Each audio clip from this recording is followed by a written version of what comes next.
The forge has gone quiet, the bellows blow no more. The forge has gone quiet, the smiths have gone home. Only fading embers remain, and my hearth grows cold. One kiss from you to rekindle it all.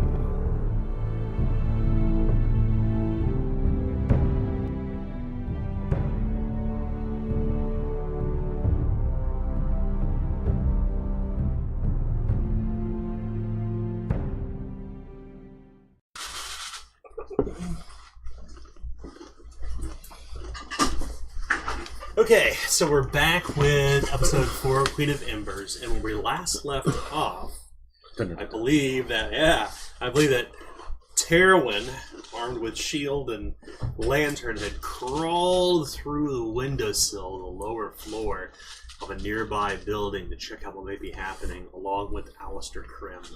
The smell of a burnt-out fire still lingers inside this old building that kind of creaks and groans beneath your footfalls as you're walking inside. Meanwhile, out in the alleyway, Amadeus is still working on fixing the glass panes in the gas lamps as you're all looking up on edge at this point. The others somewhere in a nearby building. You know that on one end of the distant alley that's filled with just discarded detritus and old furniture and everything that's been chucked out of upper floor windows, essentially, kind of blockading off the other side of the alley. As Amadeus is fumbling, trying to get this lamp fixed and lit. Warren, you're looking toward the Leviathan's Eye in this very narrow alleyway. And as for Bannock, remind me what you were doing? I was supposed to be covering the back. That's right. Okay. You stay within distance, at least, of light distance, but the alley kind of twists and winds this and that, and there are a number of adjoining alleyways along here too, so you're kind of moving between them both, listening, waiting, remaining aware.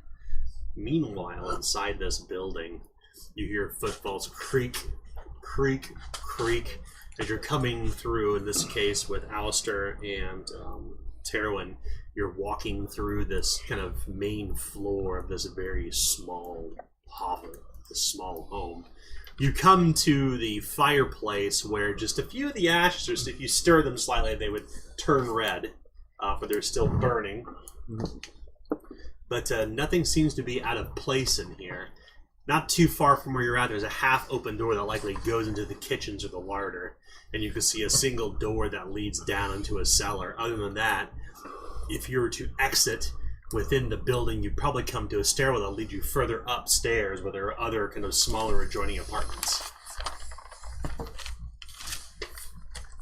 Should we go downstairs? Should we go... Oh, I'm whispering, but I don't want to whisper for the mics. Should we go downstairs, upstairs?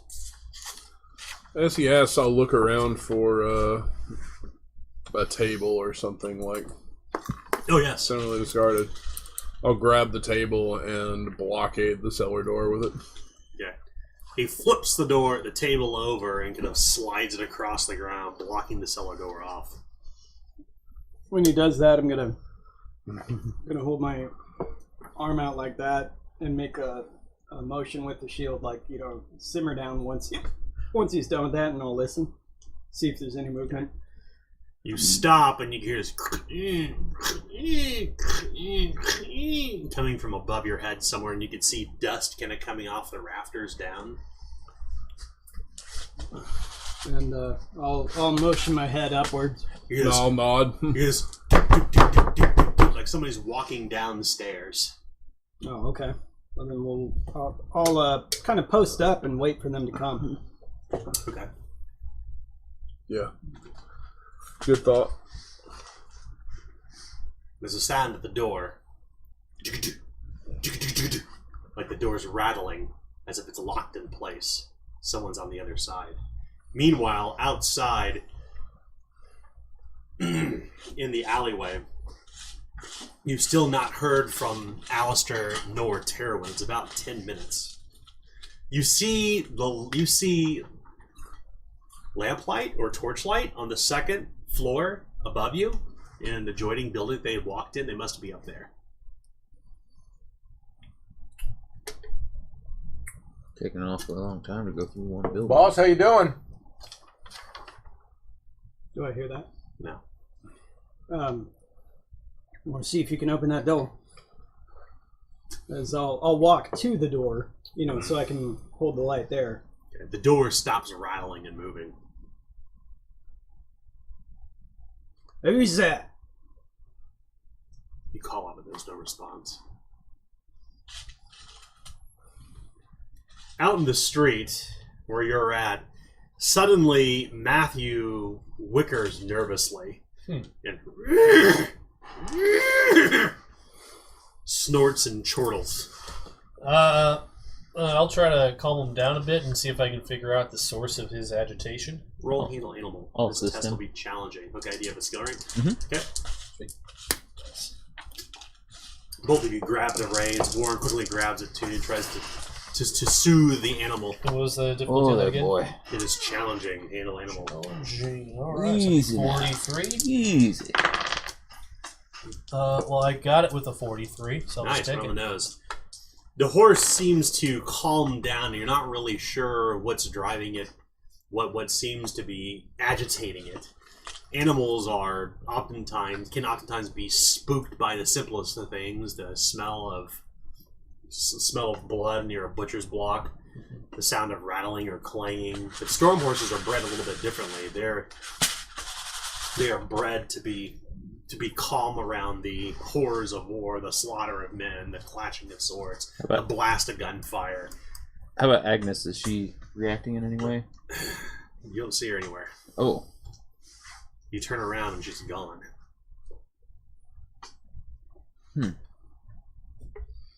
Hopefully she'll come back before long. She always does. How much longer, Amadeus? I don't know, maybe like 10 minutes or so. It's a delicate operation here. Hey, bring that light a little closer. Alright, well, if you want to hold Matthew, All I'll right. take the light.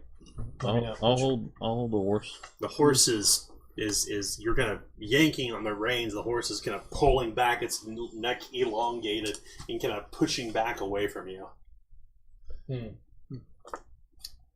Easy now, boy. Who has light outside? I do. Okay. You all three have light? Mhm. Yeah. So I'm assuming you're not holding a light because you're trying to control the horse. Well, he's got a torch, and So your torch is on the ground. Oh, so yeah, I'd set it down to. no, I guess I'll set down the lantern to. Okay.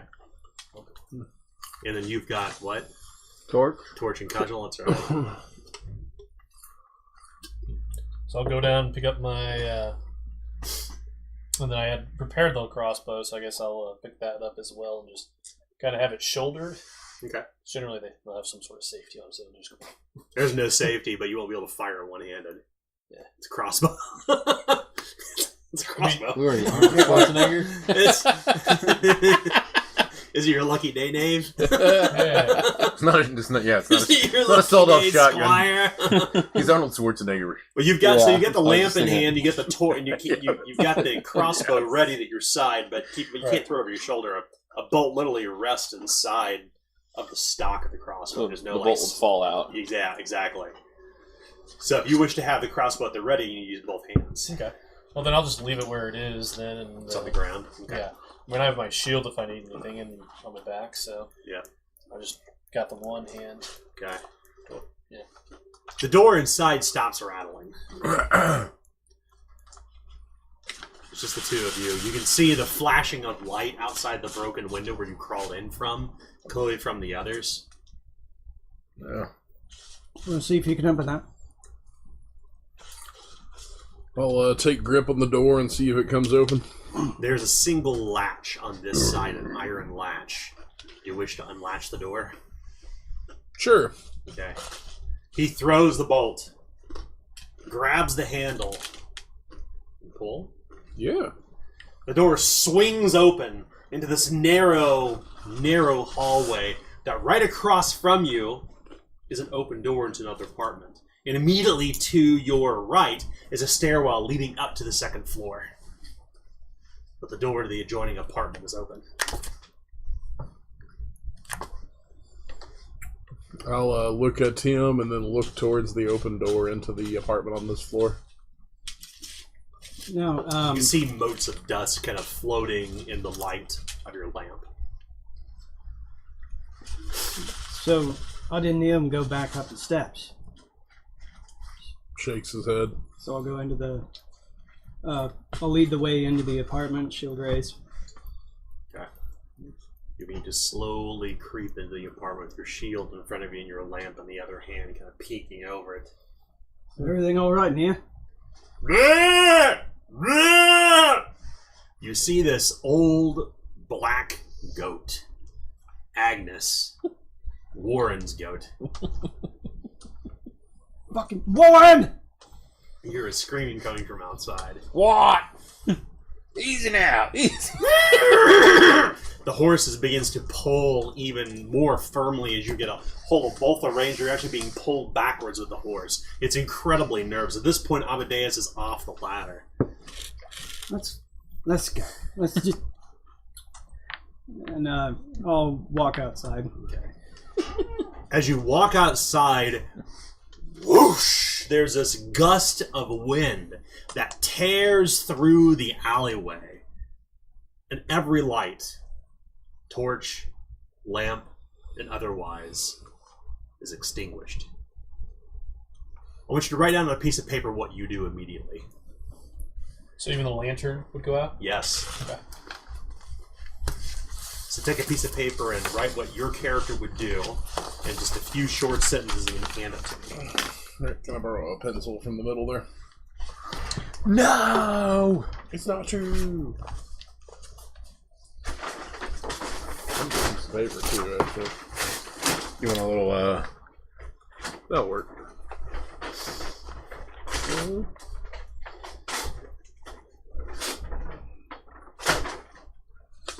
Use a large enough piece of paper where I can respond back to you.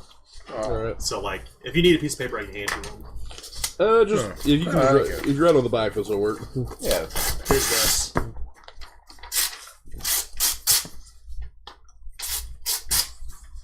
If anyone needs it. Here's a piece of paper if you need it too. Very That works. small. So remember, all the light has immediately been extinguished, and you write down just in a few short sentences what your character is going to do. What their immediate reaction is. Easy.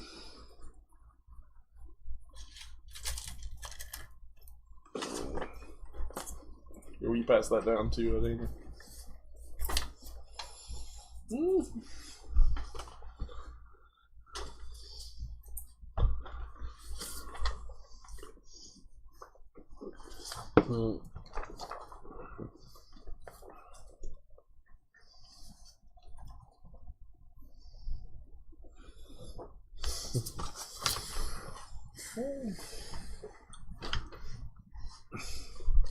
All right, listeners, we're writing things on paper right now. This is the exciting part. Yes.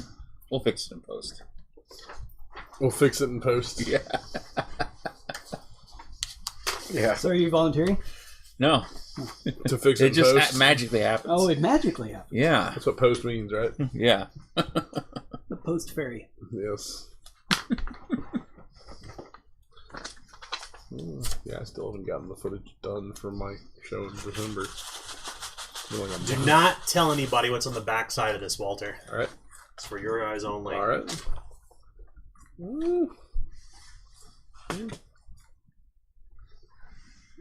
Not even the listeners know. Son of a squirrel. Oh, well, I can see your writing, and it's so small I can't read it. Yep.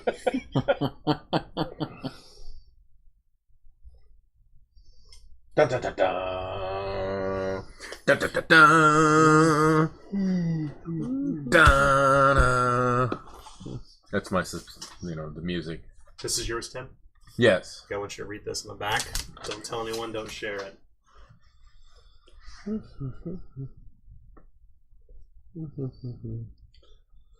Just for clarification, I will know when this happens. Yes. Okay. Nick, where's yours? I handed it to you. Is it this one here? Yeah, it says my Okay. name on it. Wanted to make it clear. It says Warren. You're smarter than some of us. Oh, you put your name on it? That was Yeah, I way, have to way put Harper on smarter. mine. That's true. Mine was on this piece of cardboard, though. What's yours originally, right? And I was just first. No, that one's mine. Yeah, you were speeding. No, that's No, mine. it's not mine. That's No thought. Oh, it's mine? Oh, I'm doing X. Don't read forbidden text. I'm killing a fucking goat or I didn't. I was like, that's not mine. I started to write mine on mine. You know, Just wrote, say, dag, nabbit. killing a goat and roasting it. That's what. I'll use my broadsword. Broadsword. Broadsword. Derived rough right. This is yours. Don't share it. You'll know the time. You'll know the time is right. Need yours back. Okay. Go ahead. Sorry, I need it.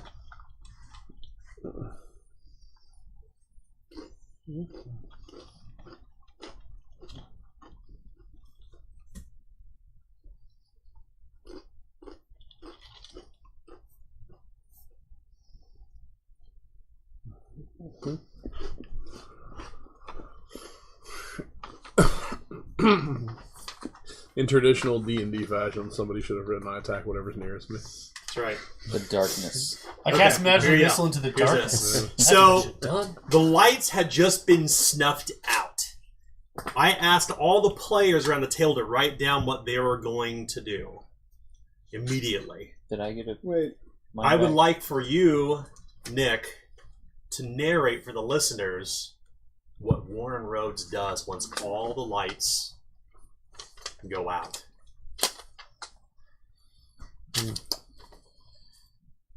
So, the lights... Warren. The lights Warren. get pushed Warren. off, Warren. and Warren. I continue to hold Matthew's Warren. reins Warren. as Warren. he whinnies louder and louder. I'm like, easy boy, easy. And I'm hearing my name repeated over and over again. And amidst all this, I look up toward the sky and see if I can spot the poison cradle's mark. The blue star, the Leviathan's eye, burns down over all of you. Suddenly you all begin to kind of recover and realize what's going on. The lights begin to become illuminated once again. You all attend to the things that you spoke you were going to do. Suddenly, from the other room, what does Alistair do? Alistair runs back into the building from which we were just exiting when this happened. Slams the door with his back against it, looking around for danger. What was Terwin. Terwin gonna do? Terwin drops the lantern. Oh, God. Shattering on the ground. He calls out an order for someone to get some light, and he moves to the front of the alley. The front of the alley. You're inside You're the in the building. building. Well, he basically what I meant was go towards the source of the wind. Oh, okay. So That makes sense. Yeah. Okay. And what were you going to do, Harper? Harper was going to say, dag, nabbit, take a knee and try to relight the lantern. Okay. And as for yourself, Banneker? The wise thing, get to cover and find a building wall to put myself between whatever happens. Suddenly, this light begins to softly glow from where Harper is standing. His lamp begins to softly illuminate, and you can see some of the light kind of stretching inside the building. Both of you are kind of on edge at this point as you have little, if any, light inside the building. Meanwhile, outside, you're kind of transfixed toward the Leviathan's eye, and he's standing there for a moment, kind of dumbfounded as you all are kind of ready for something to unfold. And after like an uncomfortable 30 seconds, nothing happens. The wind is gone, the horse is calmed, the light is lit. Terwin leans his head out the window, looking toward all of you a bit wide-eyed. get your goat. Huh? Get your bloody goat. Warren stops for a moment and shakes his head to collect himself. Were you all repeating my name? What was that? In the darkness. Why the blazes would we? Well, I don't know. Get your goat. It was over and over again. Well, it's over. What do you mean? Amadeus says. I heard him Warren. And as you say the word, if you can imagine, like when you kind of pronounce a word over and over, it begins to kind of lose its meaning. Right. The name Warren means nothing to you. What's your name again? Warren. The word sounds foreign upon your tongue. That's not your name. Hmm. Maybe you. Warren. Well, maybe you're just worn out. This ain't funny. Here, maybe I'll take Matthew. As I'll get up after lighting the lamp and walk over. I'll clean myself off and come back. The The lantern on girl the sort of ground. looks clearly confused and perplexed. Warren? Question mark is kind of standing in the middle of the street, like Wow. he's just like holding the reins, and you kind of just take him from him. And he doesn't really move, and Yeah. he just like completely lost in thought. Like he had just come to some strange revelation. Hey, What? get off your feet and get your fucking goat. Agnes, where'd she go? The She's goat not. has wandered back into the street. Agnes, back here. I walk over to the goat and How'd she get through doors? What? It's like dog meat from Fallout. It's up on roofs and shit. That's what I'm saying. Yeah. haven't you heard the stories of Gralstead goats? They're terribly clever, devilishly so, they say. Yeah, clever enough to get behind a shut door. Mm-hmm. I hear You they're would- experts at breaking and entering. You would never believe the places you find this in. Who of you had light? Had light. Those who had light must succeed a challenging resolve test to withstand fear. Okay, in that case, I had it too. Challenging. 39. That's 18. Critical failure. Oh God. 26. You're having a rough day. Pretty fitting. Yeah. You're having a rough day. Yeah. Just a failure. 3407. Dun-dun-dun. Like the reroll. No, You have the thank you. 007? I did. Those who failed will gain 6 corruption and suffer 14 mental peril from fear. You feel your heart begin to beat harder and faster. In the case of Warren, Question mark. it's not 14, it's 18 mental peril. 18 mental peril. Okay. You can feel your heart quickening. His eyes dilate. He grows pale as a sheet. For those who failed as well, you can feel this cold air on the back of your neck, and the hackles begin to rise, and you can feel this queasiness in your stomach. Do I get Don't corruption forget as 6 well? corruption. Yes, it's Yeah. corruption. Okay. And I get 3 additional since I have a bad ticker. Oh no! Oh my god! Well, just assume you're going to go down that chaos track tonight. Yeah. You might as well just Starting go off all right. in. I'm gonna walk over and light my torch on his lantern. Okay. Has it grown really quiet inside the It's building? incredibly quiet. You Amadeus. hear no other sound from within. Or from without? That's right. No wind. Neither the din of the sound of the city. No halo of light along the edges of the buildings you expect to see in the evening in Durendal or any other city for that matter. Only the glowering of your lamps and torches. Do I see the lamps light up from outside? Yes. Through the window? Yes. Alright. I will push open the door and look out very cautiously. The door opens into the street and you can see others beginning to collect themselves. There's kind of a shared look of confusion and perplexion. What the among hell them. was that?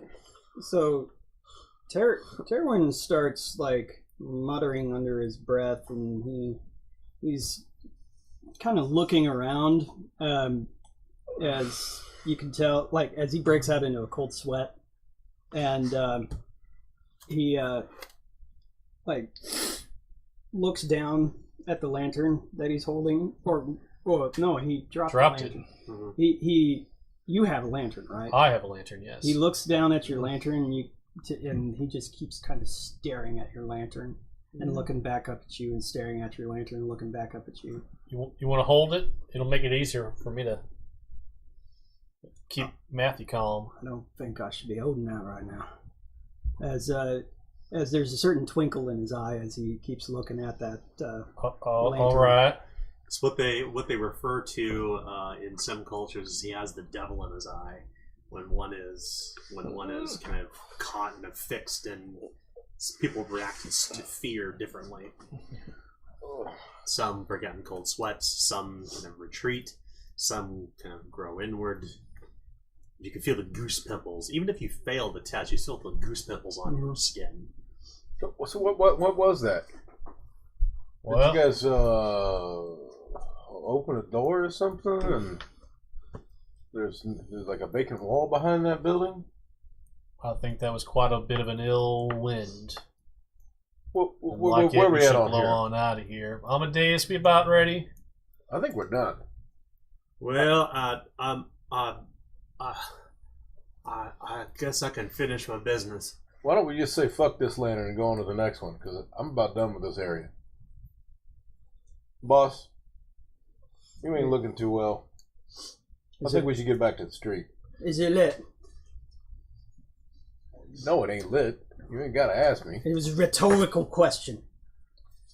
Well, I did put all this work in here. I'll I'm follow a your man of best lead, though. This don't feel right. No, you're gonna like that. Maybe it don't want to be lit. Is Oh, Matthew yeah, it calmer smells. at all, or is he still? Yeah, the horse is completely calm. All right. Are you saying it can't be lit? No, it can. It can. I just need a few more minutes here. I think. All right. I've almost got it done. Well, you behave as I pet Matthew, and then I'll walk over and try to assist Amadeus. You want them fancy folks, eh? You don't happen to have any smelling salts on you, huh? Oh, you're speaking to me. I am of the aristocracy, yes, but no, I do not carry apparatus you are asking for. What about you lots?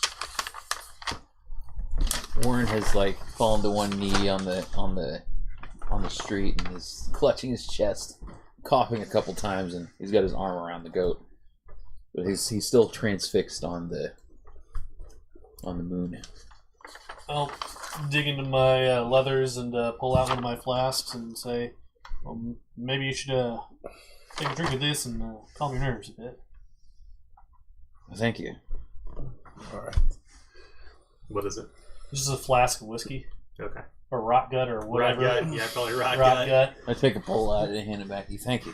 It warms your belly and at least kind of restores you from your coughing fit. Sorry. Man, wow. I don't got no smelling salts. Nope. I ain't got. Usually I'm more. I'm gonna be honest with you, boss. I ain't got the wealth to afford what you're asking for. Well, if we ever finish this here job, we might have a bit of coin to get some. What do I get for assuming? As you remember, my family lost everything.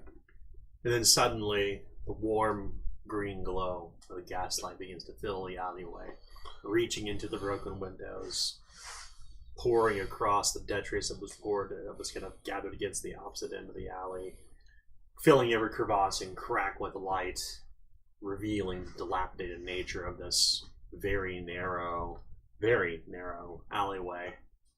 The burning of the Leviathan's eye is drowned out by the warm green light of the gas lamp.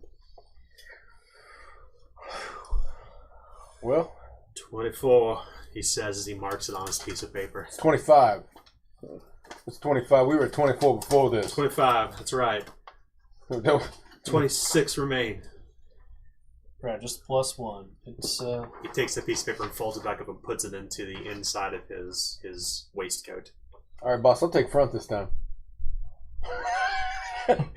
I just start moving towards the main street.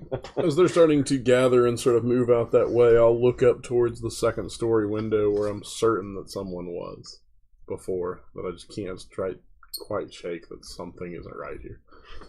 On the second floor, there is a perfect pane of blown glass with lattice kind of crossed over it.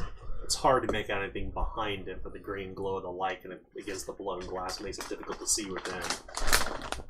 Someone must be inside.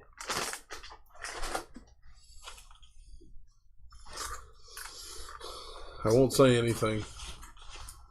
I'll lower my head and follow along behind, suspicious but curious. A few passing glances over your shoulder out of nervousness and just wariness until you had joined the remainder of them upon the main road of Slum Row, leaving the alley. You can see the soft, warm glow of the green gaslight over the nearest building, the broad street of Slum Row opening up before you. And you continue your task beneath penumbra, beneath this auspicious, strange night. About 20-30 minutes or so pass, and you begin to kind of feel your nerves calm down. Your blood is not so quickened, your eyes less dilated, and that pain you feel in the back of your eyes is gone. The goose pimples have not left, for you realize that at this time of night it is very cold. And then somewhere out in the distance in the city, you hear this striking of a bell, and then another, and another, and another, across all the city. 6 bells strike 12, the witching hour, as they grow in unison all across the city. It is now midnight. Your task almost finished. I'd probably say a short prayer to the gods, to help ward away the darkness as we are into the witching hour. How's that working out for you? Well, so far, so good. Every time you repeat that word in your head, Warren, it still seems foreign and strange. It doesn't even sound like a name or a word. It sounds foreign and strange, like it was written in a devilish tongue that you were not meant to know. Hey, Warren. It takes a little bit longer for him to acknowledge than seems normal to you, but he eventually turns his head. Looks like he was lost deep in thought. You alright? I'm sorry. Holding your chest there. I got quite a fright there. I'd say we all did. I've got a condition, delicate disposition at times, but I reckon I'll be all right. I just dropped in to see what condition your condition was in. Yeah. Oh, yeah.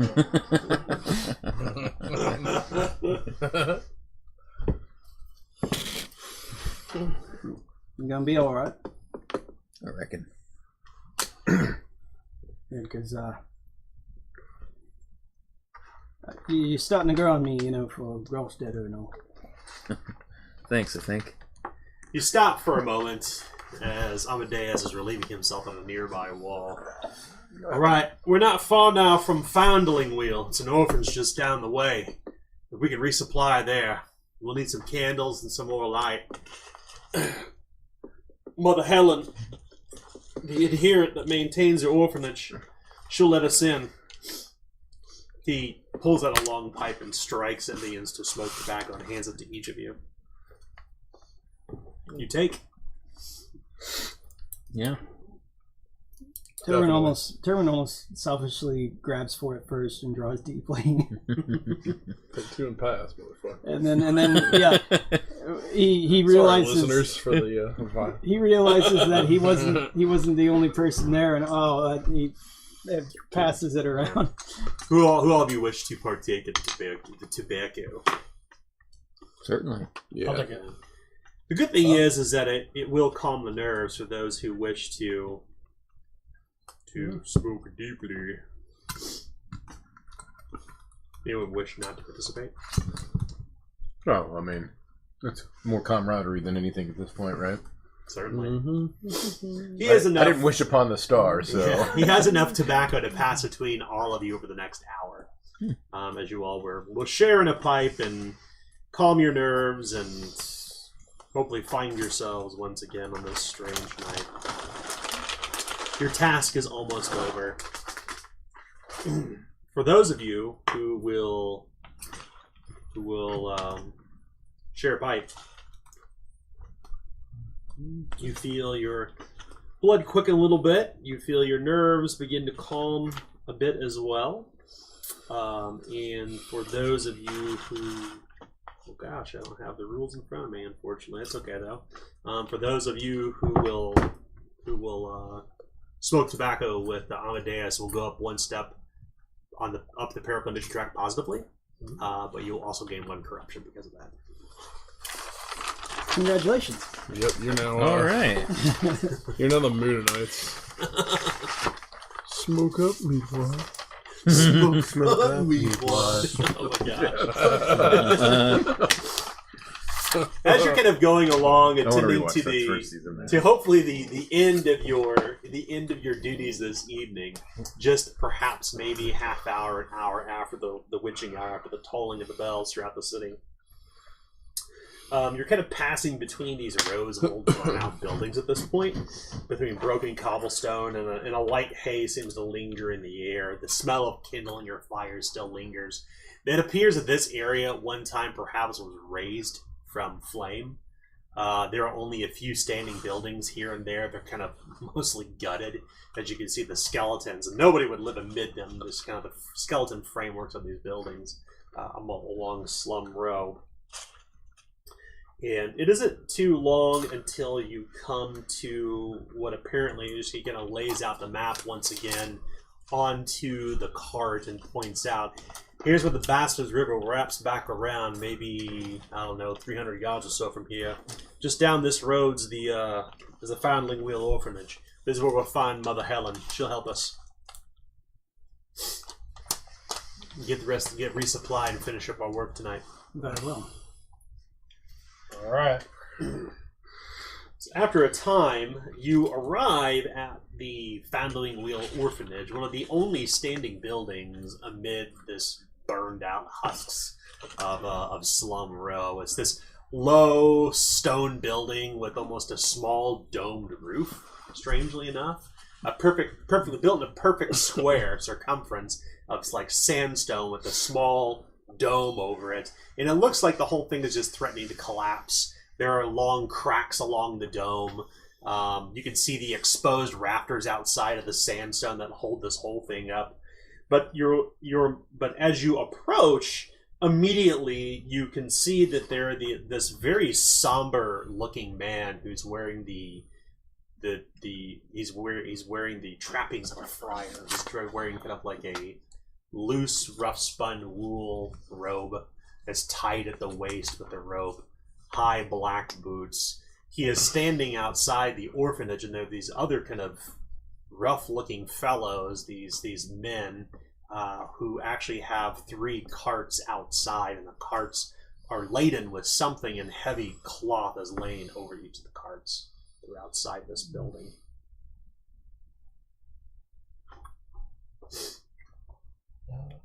Fire? The man's eyes almost seem to penetrate the darkness, the steely gray look as your light meets his face. Good evening, good sirs, he says, his deep, gravelly voice penetrating the dark, cutting through the darkness. Evening. So, no fear of penumbra for you?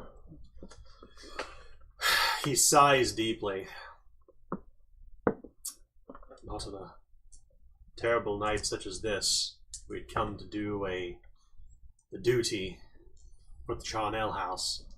He begins to walk up and approach, and you realize he's not wearing he's not wearing any sandals. He's wearing like high black boots beneath the robe. He approaches. Father Jeremiah. He extends his hand out. Tyrion will shake hands and says, the Charnel house. Indeed. Sickness, I'm afraid, he says as he looks back toward the orphanage. Are they sick in there? Mother bless their little souls. He lowers his head almost as if in prayer, and you can see there's a throng of about 5 other men who are slowly carting out these tiny bodies and placing them inside these hand carts. There are 3 carts, and they are all laden with corpses. You can see they're tiny little feet sticking out from beneath the heavy, rough-spun wool blanket over the top of them, over the top of the hand carts. Well, ain't that just something that breaks your heart?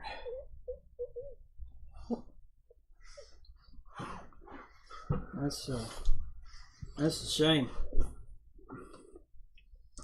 He nods. Well, I'll be sure to say a prayer for them. He seems unwilling to loiter in the middle of the street as he begins walking back toward the orphanage.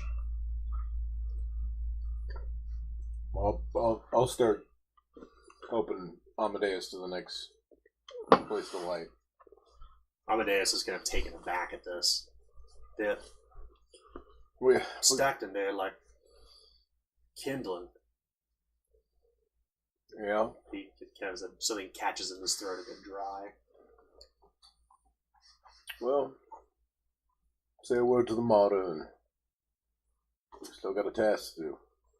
This night just keeps on giving, doesn't it? We need to see the Mother Helen here. Do you want me to go with you? Why? The little ones are down in there. I ain't setting a foot in that. I think we should. Well, so you don't have to. Well, you couldn't order me in there. Would anyone else accompany Terwin and Amadeus to the orphanage? Taryn jokes and says, I could order you, I just don't think he'd follow it. Well, you got that one, boss. I'll follow almost anything, but I ain't walking into a pit of sickness. I'll go. I'd probably stay outside and say a prayer with the kids and just, because, I mean, it's just ain't right. I mean, I'd try to do whatever I could, see if they're getting a good burial or anything like that. You don't have to do this. It's a, I gotta do this. It's my job. But only go if you're feeling so inclined. Terwin is inquiring with Alistair at this point.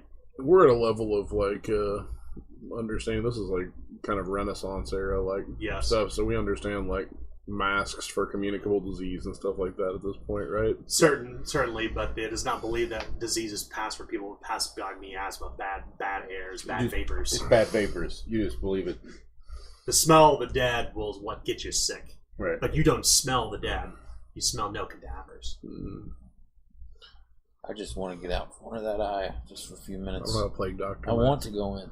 All right. No disrespect, but she's watching me. Who will finally, who will accompany Terwin? Just the two, just you two? Mm-hmm. Okay.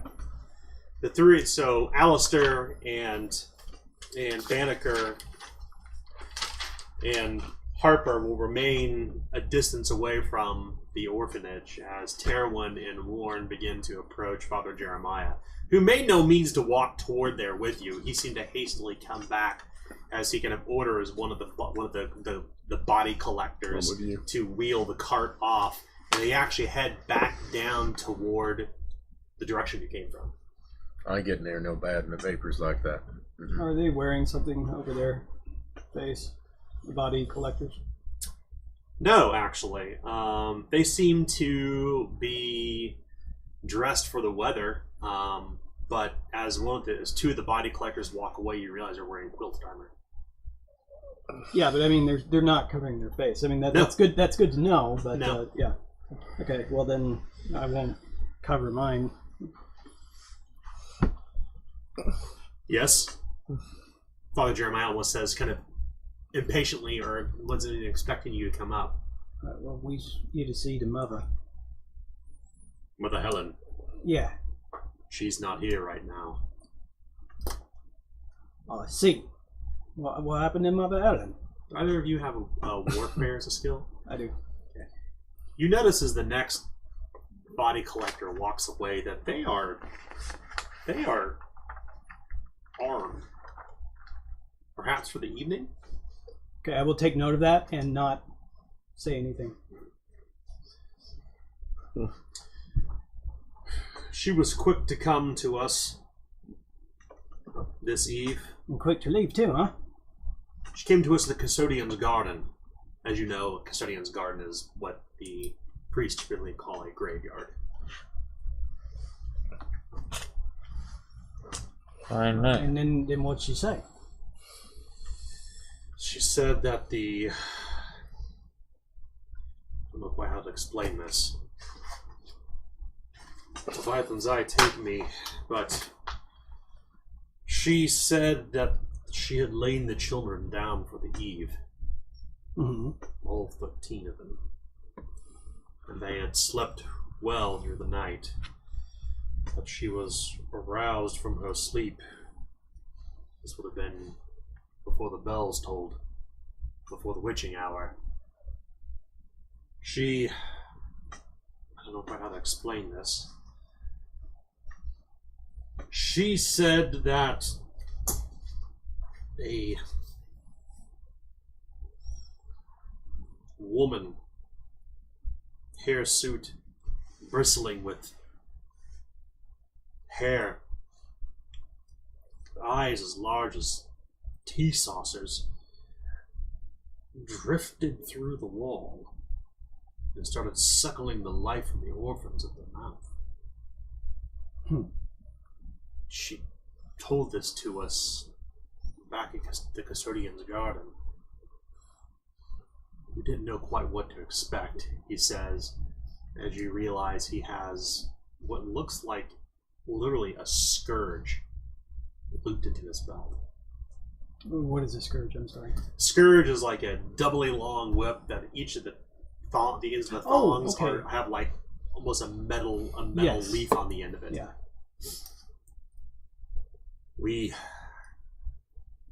came prepared for anything. Fortunately, we found these children. They have passed. Well, I see you came prepared as I eye down towards the scourge now, like making note that I have noticed what they're wearing, and yeah. He is not wearing armor, but you do note that the other body collector has a crossbow slung over his back as he's wheeling the second cart full of children back down the street where you came. These two carters kind of pass between your group at this point. Pardon me. Or sorry, yes. Pardon me. Don't mean to hold you up too long, but just wondering where you're taking them so I can come by later and maybe pay my respects. I'd rather be taking him back to the Charnel house to be taken care of on the right in the ways that the custodian demands. Don't come too close now. They got the sickness. He says in a very thick accent. You can tell that these men are probably folk. F-F-O-L-K. They're the folk are the Dunish people who settled in the Steadwall Mountains that adopted the faith of Church of the Covenant. Mm-hmm. Don't be coming too close now. They have the sickness. You see their tiny little pink feet tipped with soft shoes collected beneath the heavy canvas. So how many? Sign of the martyr, or whatever that is. Sure. How many cartfuls have they taken out? 2. There's only 1 cart remaining. It has not moved yet. There's a single carter, a single body collector there, along with Father Jeremiah. So, where's the mothers? Well, Helen came to us at the custodian's garden. She remained there. We came here to attend to this misfortunate accident, if you will. Mind if we take a look inside? If you're willing to entertain sickness, he says, kind of sternly. Seems you lot was. We are, he says, waiting for a moment whilst I'm searching for words, accustomed to treating those who have passed to the Well of Souls. Oh, I see.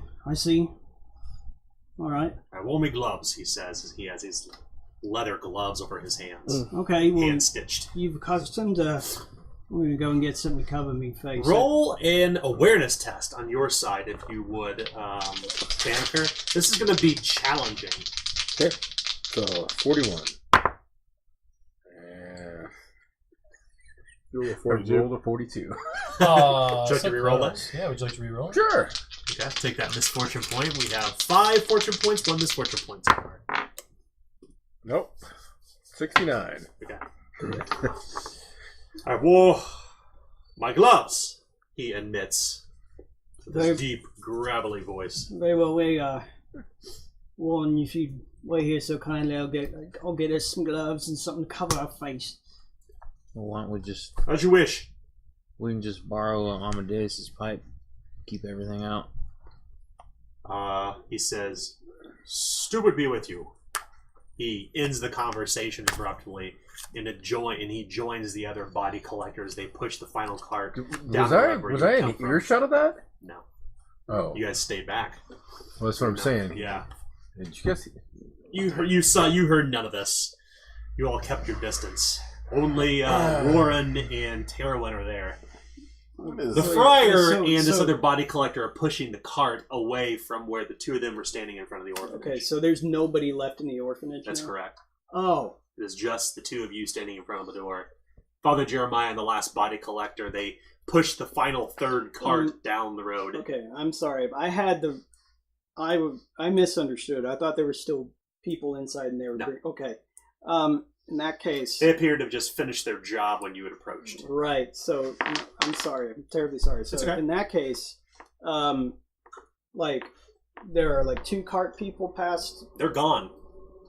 They've already passed you. They've already passed from you to their group, and they're way down the road. They came from the direction you originally had lit the lamps. So then the last one Yes. is in between us, like in between Yes. where we were. It's like, I'd like to take a look at these. What you got in this cart here? I haven't introduced myself. Name's Terwin Forster. As I'll produce my Your papers. my papers, my writ. Your badge. Your of writ, the- yeah. of the Defrain badges, Agency. The Defrain Agency, on the lapel of all of your coats, you simply must flip it open to show the seals of your office. And remember, you all still have your purity seal attached to yourselves as well from Yeah, I the do. creatures before. Yep. Unfortunately, because you weren't here, Nick, you didn't get a purity seal. Boss? He stops for a moment, I didn't get one either. and he kind of, I probably wouldn't have. "You're welcome. You're certainly welcome to see if you wish, but I wouldn't go poking around the corpses. That's profane." He will stop. He'll order his man to stop and wait for you to approach. At this point, you all can hear this. They're kind of in the middle. They're between the orphanage and the collection of you. And I've been off Matthew this whole time, so I'm just walking towards him. Boss, is everything all right? So what I'm gonna attempt to do is just like a little third person narrating what my character is going to be doing. Basically, I'm going to rewalk like my conversation that I had with him before. Like, so tell me this again, and ask the questions kind of in the same order that I did, in order to kind of let them know that I'm on to him, and you know that the story doesn't make sense. Just explain this to me again. You know, I'm just not understanding. That sort of. Got it. He will say, Mother Helen came to us. Admittedly, there's something you must know with Mother Helen. She has the weevil's lung. That's what you get from being around Millhouse and Flower for so many years. She treats herself with steady doses of laudanum and Black Lotus. What she said she saw tonight is not... Frankly, it's not the first time we heard such stories. But knowing this is Penumbra, as he looks toward the sky and the stars, and seeing the baleful eye of the Leviathan looking over us, we came ready for anything. When we arrived, we found these 13 small children. He will not reveal their faces, but he will pull back the cloth to show their dirty knees and legs, and their little feet and their shoes. We found them in their beds in a rest. I'm gonna start looking at this cart a little more intensely. Like, what Taryn is thinking right away is like that he's trying to hide something else in the cart besides the bodies. Okay. Maybe, You all are there at this point, assuming. like maybe they were robbers and they took something from the orphanage, or Can I sidebar with Amadeus and be like, does she have weevil lung? What? You know this? Amadeus kind of nods. Yeah, she's got it. She's got Weevil's lung real bad. Coughs constantly. Sound like a cackling witch she does. Oh. Do you know? Who you Yeah. asking? You happen, Amadeus. You happen to know where she's keeping the supplies? He kind of looks at you quizzically. I'm not sure what you're inferring by that. Well, you thought you said Mother Helen would have Lamp supplies. lamp supplies for us to resupply with. Yeah, she would keep him inside the orphanage without a doubt. All right. Do you know she keeps them under lock and key? No, it ain't worth that much. All right. I didn't know if I would have to go find her and maybe perhaps bring her back, but that saves us a trip. As you can see, they expired of sickness. I sincerely doubt this Mother Helen's story. You'll forgive me. As I said, she has a tendency to treat her own sickness. well, how can you tell they died of sickness just by looking at knees and legs? Well, they were not drawing ether. The lungs were empty. They could be. I mean, you could die of fright and not be drawing ether. We use the custodian's mirror, he says as he produces a shattered piece of glass, or shattered piece of mirror from his pocket. I draw no breath, he says, kind of in finality, stuffing it back in his pocket. Oh. If this thing was, what you say was sucking the life out of them or something like that. That was what Mother Helen said. It's not my story, What do you he think? says curtly. What I think is these children need to be attended to. 13 dead in a room, All at once. and she's not dead. As I said, she attends to her own sickness. She gets medicines from a Gralstetter woman named Endora. Can I use education to speak from the Librum and see if he can't quote it back? It'd be folklore, wouldn't be education. Okay, whatever Yes. it is. Sure. We're going to make an opposed test. It's a secret test. So let me know your... here is a standard test. Let me know your degrees of success. Okay. Take your 10s die and add your... I think folklore is intelligence. So add your IB. Or... Yeah. Right. Irritable bowel. I got a 9. I don't know how to do this again. Okay, what did you roll? 61. Did you succeed? No. Okay. Yeah. You spout liturgy from the Decalogue of tenets, and he repeats them back, almost finishing them for you. Does this woman sound familiar to me? Endora? Yeah. You may immediately make a trivial folklore test because you are a Gralstetter. All right then. So trivial folklore. 74% chance to succeed, and that is a success with a 16. Okay. Well, as often is the case with cunning folk, as your people call them, animal menders of Gralstetter are subject of many strange stories, specifically Endora. Many come to her for their illnesses, spurn men to create love potions, and women of such congress to brew abortifacients. Not only that, others say she can tell the fortunes by reading the leaves in your tea, or examining the bumps on your head. Of course, others spit out more spurious claims, claiming that she has indecent closeness with barnyard animals. However, those who know Endora, as you would know her by having seen, she's the one who gave you your dooming when you were younger. She has a very very specific familiarity with the dead. As it is said in the village, she put an axe to the back of her father's head when she was young. This woman is very old, by the way. Endora.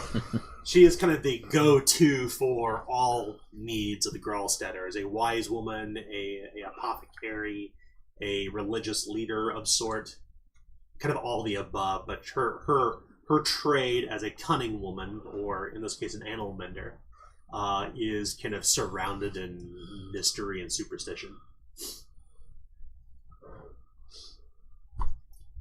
So he responds back to you in a very obvious and convincing tone. He knows the liturgy just as well as you do. Yeah, I was trying to think of something that only like an educated friar would know. That's why I was trying to use education. Do you have a focus in religion? Absolutely not. No.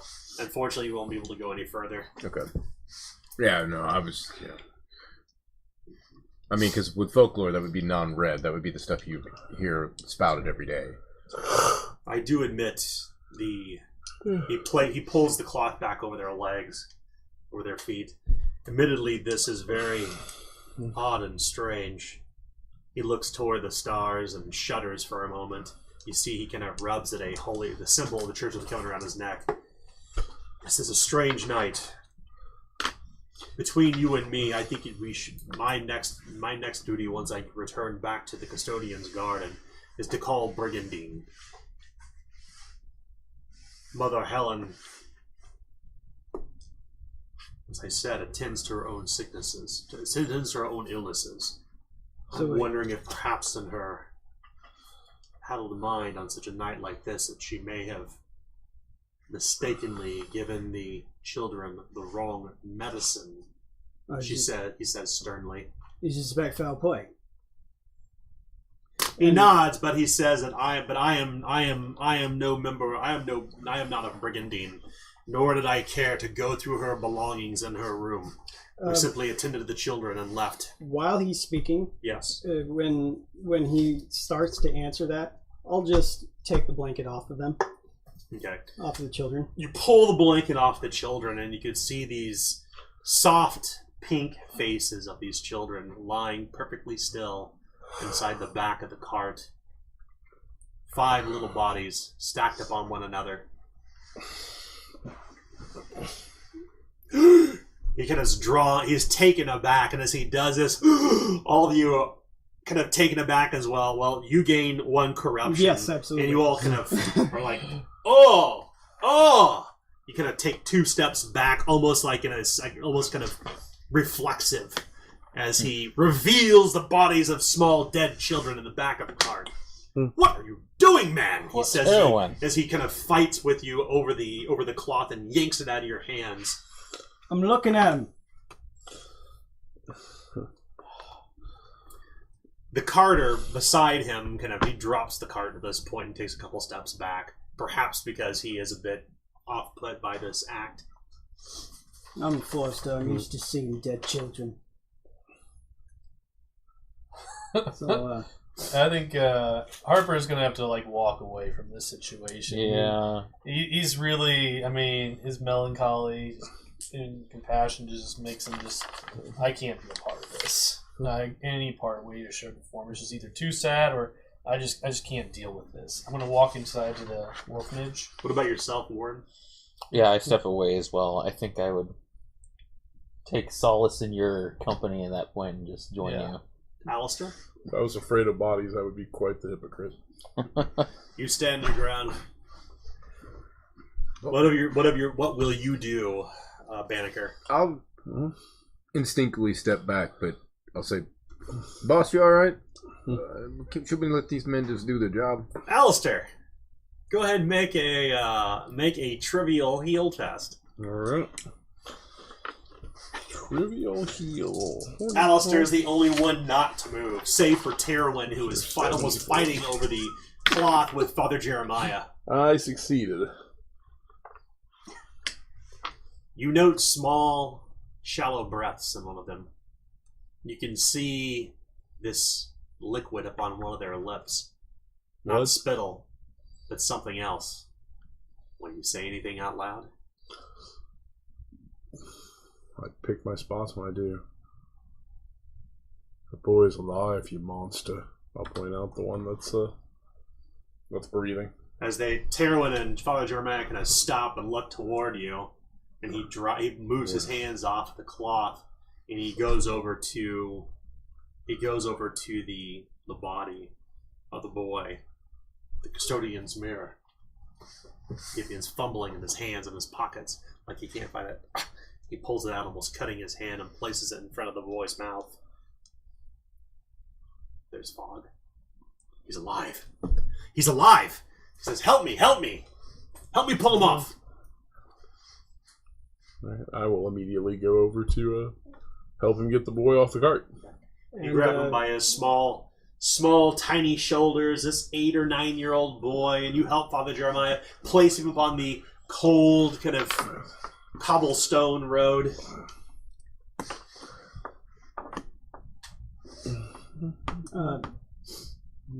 Terwin looks around and see who else is standing nearby. There is the body collector, the carter, and then there is Father Jeremiah. The other carters are gone out of sight. How is the body collector acting at this moment? Good question. Go ahead and roll a secret scrutinize test. Okay. My standard test would be 41. And I rolled a 60. Should I keep it? Yeah. Okay. He seems a bit unnerved, but perhaps it's because someone is still alive, or maybe he misjudged, maybe he's feeling guilty. Excuse me. Maybe he's feeling guilty. Maybe he didn't check closely enough. Yeah. Terwin's gonna just... Milk of the poppy or spirit of laudanum. Any of you. Father Jeremiah pleads up on his knees over the boy. I only got tincture. If I hear this, I'll We went inside. packs and pull out a laudanum. We went inside. Wait, I do have laudanum. I'm gonna pull out a laudanum and give it to him. Okay. You pull out a vial and pour the laudanum over the boy's lips. His lips do not part. You must force his mouth open. His teeth are clenched shut tight. I do so. Yeah. His jaws just rigid, Yeah. tight. As you open his mouth and pour the laudanum down his throat, the boy does not stir. He still seems to be breathing shallowly as Father Jeremiah places the mirror back over his lips. Why wouldn't that fix him? Hob, he says as he looks toward the body collector. Take the rest of them to the garden. We will stay here and attend to this young man. Wait, if they need to go to the garden, there's no rush. I'm not too comfortable with this. Is you? I look around, kind of uncertain how to feel. I will, I'll find like a nearby, like loose, like branch or stick that I can pry between like the boy's like teeth to sort of keep his jaw open. Okay. Like you would for surgery, and I'll just look at him and shake my head. This boy is not stirring from the spirits of laudanum. Do you have a perfume of smelling salt? No, we don't. I asked that earlier tonight. Tincture, an antidote, anything. Yeah, I've got a tincture. Let me see. Wait a minute. So you're just trying anything right now, isn't you? I don't know what to do. I do not attend to the living, he says, almost admittingly, standing up, a bit frustrated that you would assume that he would know what to do. Well, I tend to the dead, not to the living, he says, almost putting it bluntly.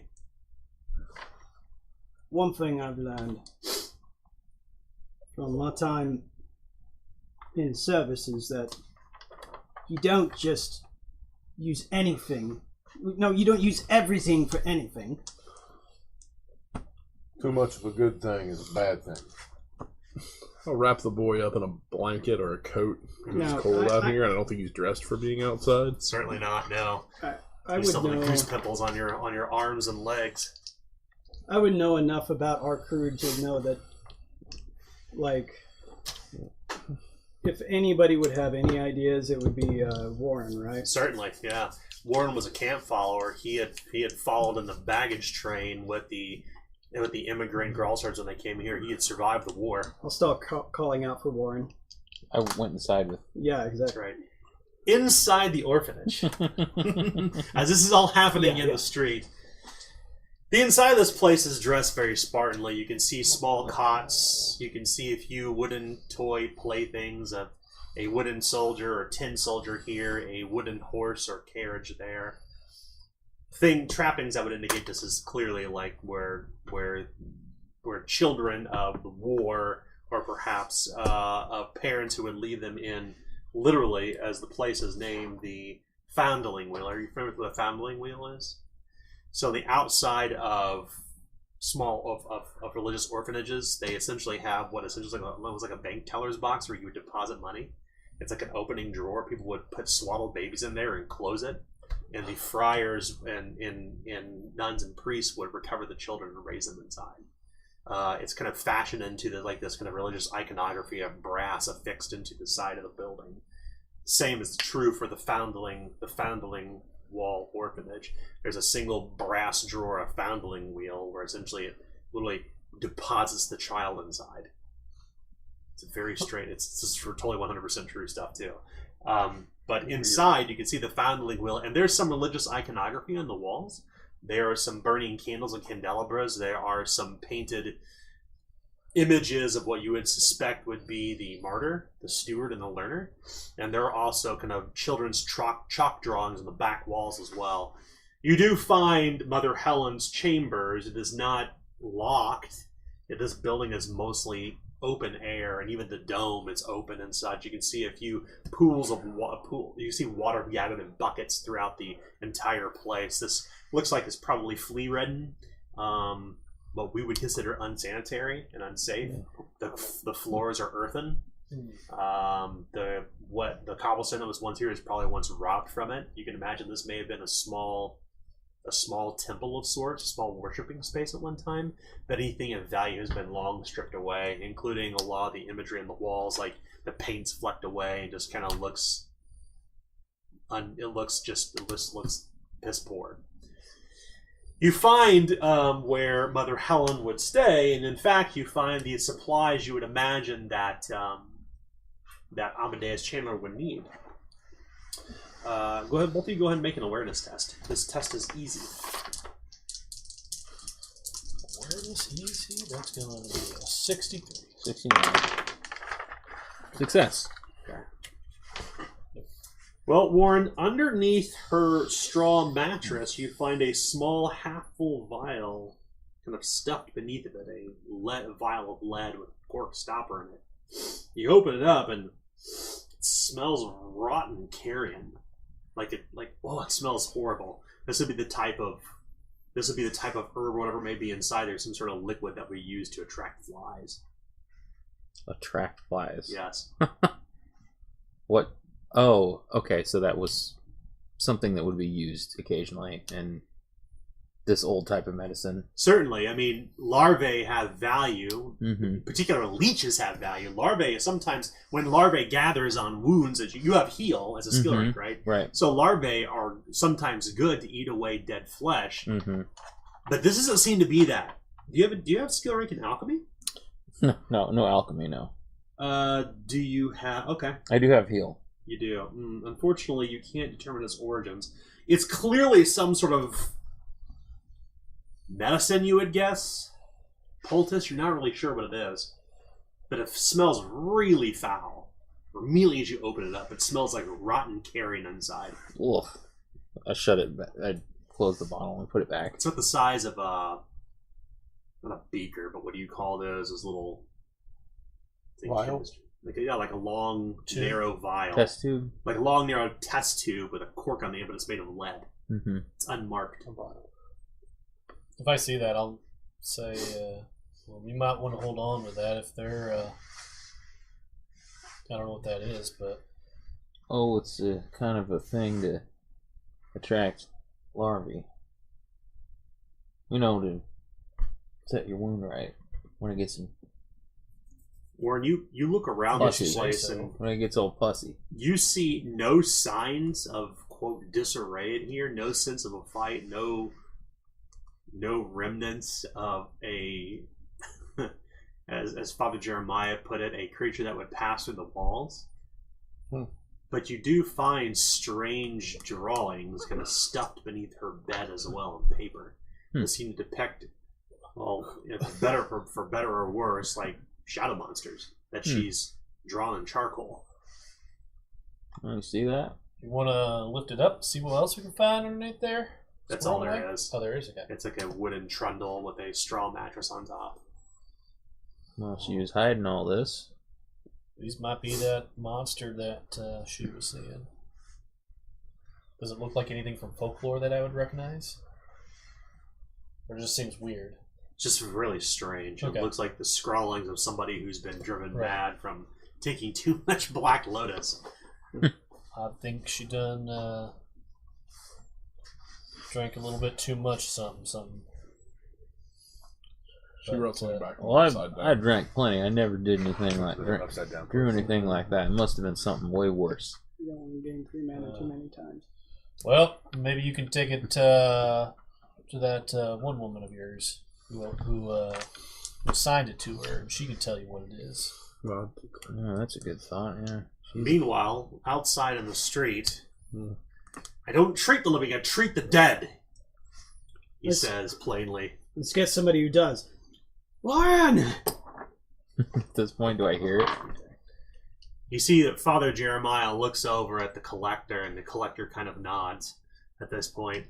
You scream for Warren! Warren, and I'm assuming that probably both of you can come outside the orphanage. You're no more than like 10 yards away. I take the vial with me.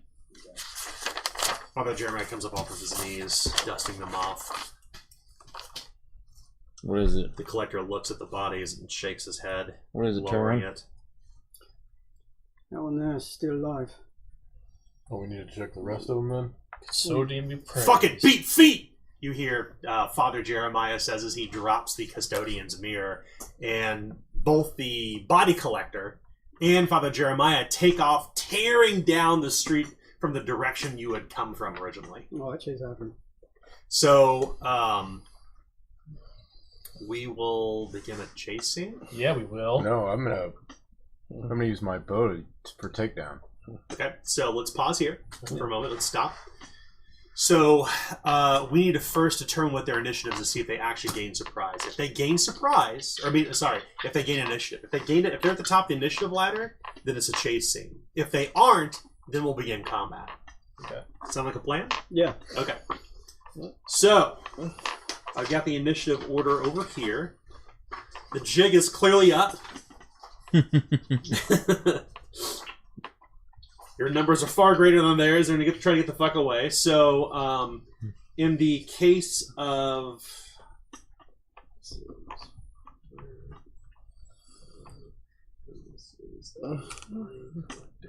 Okay, so for the body collector, he has an 8 plus 9, so he has 17. So, Alistair, what is your perception bonus? I have a 5. 6. Okay. So we know that the body collector is unable to get away. Let's see if Father Jeremiah is. He has a 7 plus 4, 11. So, Banneker, what is your perception bonus? 6. Okay. Looks like,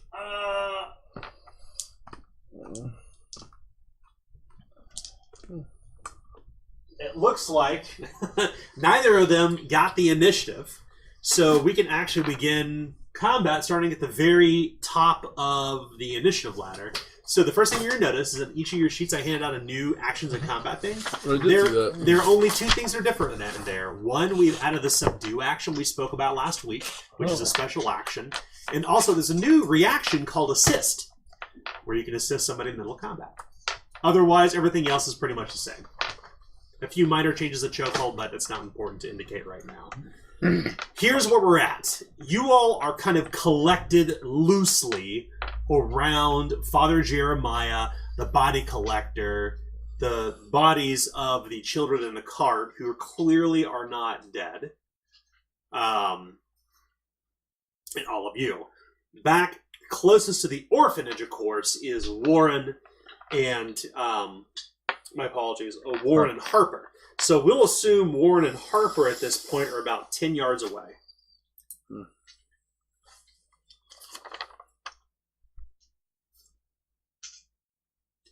The rest of you are about 1 yard away from each other, so you're not, quote, engaged. If this makes sense. You all, I take that back. Who stepped back? I believe Alistair stepped back. Or sorry, Banneker stepped back. I was the only one to step back. They That's right. stayed right So next to the Banneker, car. you're the only one who is not engaged with them. Otherwise, Terwin clearly is engaged because they're fighting over the claw. And Alistair was unmoved. He's the one who picked up the small body. You all are... So Alistair and Terwin and Father Jeremiah and the body collector are clearly all kind of really close to one another. But you all are unarmed as combat begins. So, Alistair, you are up first on the initiative ladder. And I see the body collector attempt to turn and... He's going to turn heel, yes. All right. Well, you can turn heel, yeah, kind of a double entendre, yeah. Clever. I'm going to attempt to pounce upon him and choke the life out of him with a chokehold. Love it. Okay. So, the good thing is, because you go first in an initiative ladder, nobody has AP, so he can't resist if you succeed your test. Right. So, nice. Good move, man. You Simply will irresistible. leap out toward him for 1 AP for a chokehold. It's going to be a routine athletics test. All right. A routine athletics test is a 75% chance for me. Nice. I got a 53, which is a success. Oh, okay. You grab a hold of the body collector. This let's call him what he really is, a freebooter. That is what his real title is. He's a freebooter. Pirate.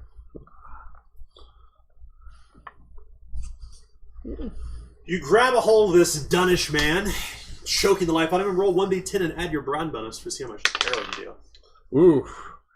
Ouch. That was not a good one. He suffers 16 peril. Ah! Do you, just out of curiosity, as a convict, do you have any talents that allow you to add more dice? On chokeholds? Yeah. I don't. Okay. I didn't think so. I don't. 16? 16 is... Oh, yeah. Might I recommend you go into pugilist next? I'm built to fight. This is what you brought At this me for. point, as he grabs a hold of the freebooter, this body collector. He's just the grab the choke slam. He does the choke slam. So you grab a hold of him and you have him, The Twan. and he now can't you add any skill ranks to skill tests. So one thing that's different about chokehold now is that it costs your turn immediately ends and it costs 3 AP to maintain. That's fine. But you cannot use attack actions or special actions while you perilous stunts while you do so. But you can only, but you can use action points to do additional actions while you maintain. Okay. So Gotcha. all right, so that's 1 AP. Your turn is immediately over. All right. All right. So we will now turn to the freebooter, it's now his turn. He now has AP. He's going to attempt to resist. He's going to try to get the fuck out of this. And he can't add skill ranks. So his chance is, your chance is routine, so his is challenging. He has a 35% chance. That's a 58. He's wrestling with Alistair, trying to get out of his grasp. I'll actually use a misfortune point to reroll that. Sorry about that. Can he get free? It happens. 35% chance. I didn't have a... 0, 8. He grabs a hold of your wrist, and you're kind of wrestling back and forth, and he breaks free of your grasp at this point, and he has a 3 AP. So, the first thing that he does...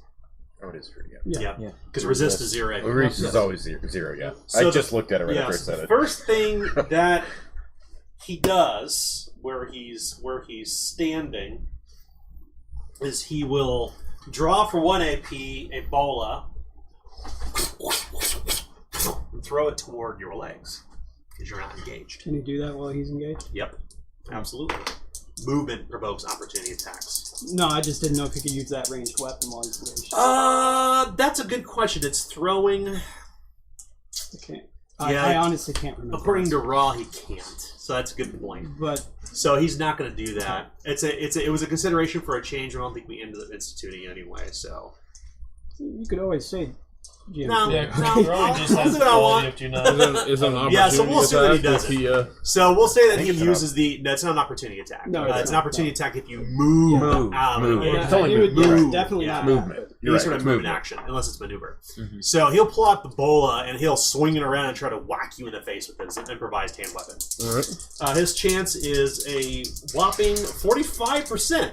Because he can't add skill ranks. He suffered from peril. All right. Do I have to declare parry before he rolls? Nope.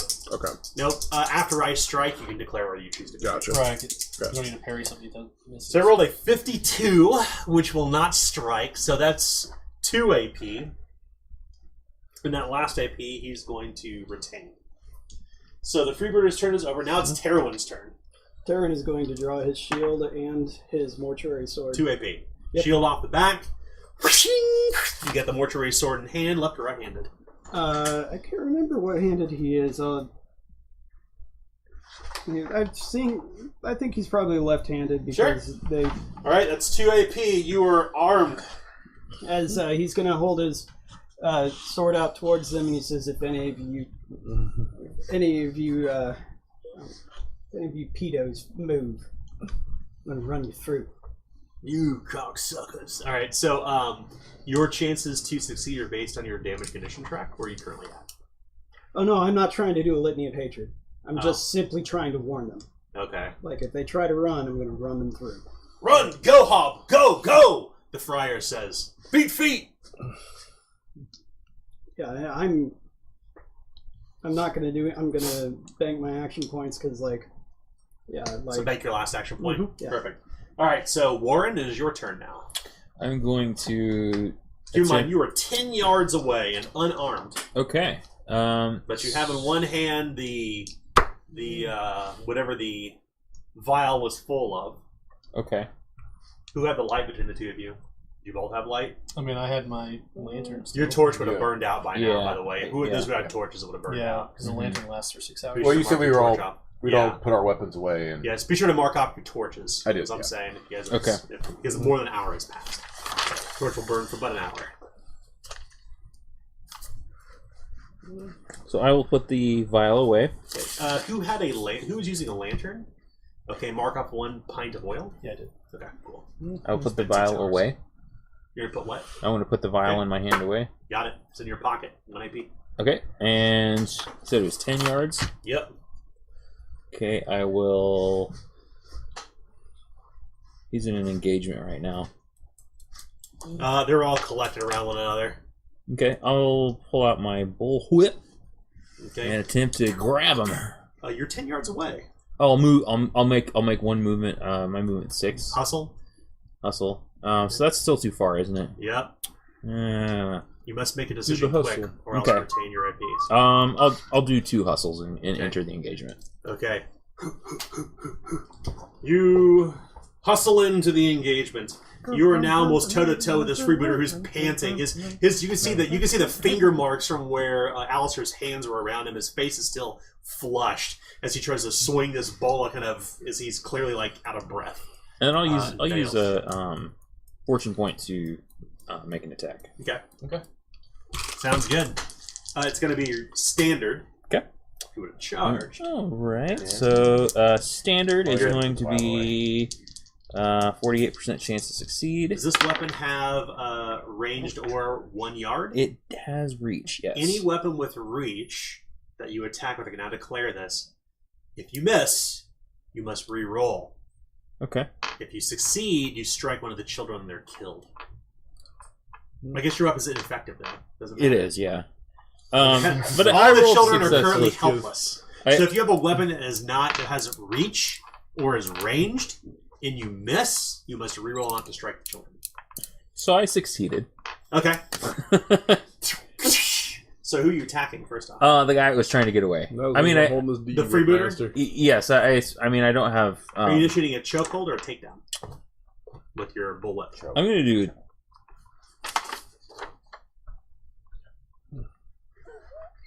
I'm gonna do a chokehold. Okay. All right. He will attempt to resist. His chance to resist is going to be 45. I rolled a 32. You lash whip out, and it lashes him across the face as you see this kind of pink mark. Ugh! It clearly stings. You fuck, he says in a thick Dunnish tongue. Okay. All right. So now it is. Banneker. I can't read your name. I see Buenocar. Buenocars. So Banneker, it is your turn. What would you like to do? I spelled it right, didn't I? Yeah. It's just your handwriting. It's hard to read. Banneker, Steeples the second. How far away am I? You said 2 yards? You're immediately 2 yards away from everybody else. Alright, you said we put our weapons away? Yes. Okay, You're all currently unarmed. I will, Those who are starting their turn. Oh, I see. Yes. Anytime you draw a weapon that is not already armed in combat, it is 1 AP. okay. I will, move into combat for 1. Okay, so hustle up. I will quick lead up there. pull my, cudgel for 1. Okay. Got it in one hand. And I will, whack-a-do. Okay, who are you gonna hit? The freebooter or Father Jeremiah? Well, I don't have warfare, so first person in front of me. Well, there's so few of them, it'll be easy to discern between the Okay. two. Well, yeah. It looks like the freebooter's surrounded, so. Father Jeremiah? What? No, I want to Okay, surround it. freebooter? Okay. Alright, go ahead and strike. It is going to be routine. Excellent. Okay. So 65. What'd you I'm gonna roll? reroll. We have fortune points over here. Yeah. Are they Did considered? somebody use them as I need it. You just won, yeah. Yeah, you got Are it. they considered surrounded Yes. or outnumbered? I should Nope. say. Okay. That's what I 6 was to 1. moving at. I was hoping. Okay. Okay. When they're out, remember, Success. nice. When they're outnumbered, you add a D6 Fury die to damage. Okay. That's what I was hoping to do with moving in. So, who did you strike? The freebooter? Mhm. Okay, he's got an AP left. But you know what? As a matter of fact, he's going to attempt to dodge your attack because he's fast on his feet. He quickly takes 2 steps back for his 1 AP, so 1 moment. Yours was routine, mine is challenging, so my test is going to be 40%. What weapon are you using again, I'm sorry? Cudgel. Is it fast? Light, powerful, and weak. No. Okay. So 40% chance of succeeding. And I roll a 29. Hey, you. He take a couple steps back, gets out the way. He has no AP left. Anything else you wish to do? I'm also out of AP. No, okay. All right. So, Father Jeremiah, what I was having you test for earlier, Banneker, when he had raised his gloves up to say, I'm wearing my gloves, is that he actually has chitis on. They're lead-lined gloves. Father Jeremiah, he does this bit. And he says, Do you know who you're dealing with? Do you know who you're dealing with? I'll kill you, he says, my bare hands. As he uses a litany of hatred. His test to do this is based on the current damage. He's got a 60% chance. I rolled a 49. All of you are intimidated, so you must lower your damage or peril condition tracks by -1. There's no resist? Nope. I'm dauntless. If you're dauntless, whatever. I can't be intimidated. He will. He stops for a moment. He kind of brings his hands together like this. He comes toward Terwin. He takes a moment. He kind of makes a false feint and goes a 1-2 punch. He will take aim and then make a melee attack. It'll be all his AP. Okay. His test is 65. I rolled a 26. He strikes. Okay, I will attempt to parry it. Okay. Your test will be challenging. Yeah? What is that? Because his test was routine. Oh. I thought take aim. Never mind. Alright, so it's a 20. I succeed. Okay. You ping ping. He hits the shield. And it does no good, unfortunately. He will spend that misfortune point to sweep your leg and try to take you onto the ground for Okay. a takedown. This test is 60%. 59. I'm hitting it by 1 point every time. Okay. Make a coordination test. This is standard. Okay. 37 is a 04 will succeed. You manage to stand up as Father Jeremiah is locked in with you. He's got his bare hands lifted up like this. See his kind of metal, kind of prongs or leaded gloves on either side of his knuckles. His turn is over. Harper? All right, so I imagine I would have tied up Matthew somewhere outside. Oh, yeah. Matthew. I would Matthew, no. move No, towards no, him, no. loosen the reins, and get on top of him. Okay. So to hustle toward him, assume that he's 5 yards. Okay. To get up is 2 Okay. action points to get up on. So now for 3 AP, you are completely in the saddle. You have a skill rank in coordination? I do. Just kidding. It's 2 AP. Yeah. So he hustles over, grabs the saddle, and swings his leg over. The storm horse comes up, rears up, and its huge hooves strike the cobblestone. You have 1 AP left. And then I'm going to grab my spear, my fire-hardened spear. Okay, 1 AP. You got it in hand. And then I'm staring him down from a distance. Okay. Basically. Woo! Go ahead. Alistair, Make my day. you're back up. He managed to free himself from your chokehold, but his face is still flush, and he got whipped across the face by Warren. What will you do now? I will come in and with a giant right hook Okay. on him, just a regular attack. I know he's like staggered. Okay, melee attack, sure. It's All going to be right. routine. All right. So this is a 61% chance. I rolled a 21. I hit. Nice. He has no AP. Roll damage. So he does. I did that. You guys can get the hit. Yep, it helps. 9 points of damage on him. Okay. So these freebooters, although this freebooter is wearing quilted and Father Jeremiah is merely wearing robes, bam! You send him spinning. He is wearing a bit of a cloth coif over his ear, so he's lightly wounded, but you hit him, and he's hurt. All right, and I will immediately, as soon as he like kind of spins, I will grab him from the back again and try to choke him again. Like grab him around the. Love it. Right. Just out of curiosity, for a convict, what does Jailhouse Rock allow you to do? So Jailhouse Rock enables me to make a free opportunity attack if I parry successfully. Oh, okay. I thought it was escape chokehold for some reason, but that's okay. Nope. That's cool. All right, cool. No, All right, you reach Yeah. out toward him. Go ahead and make a standard athletics test. All right. How much ancestral trait? Athletics test for me is a 65. I did not succeed. Okay. You reach out to Graham, but he kind of he takes a couple steps away, kind of just outside of your reach at this point. It's now the freebooter's turn.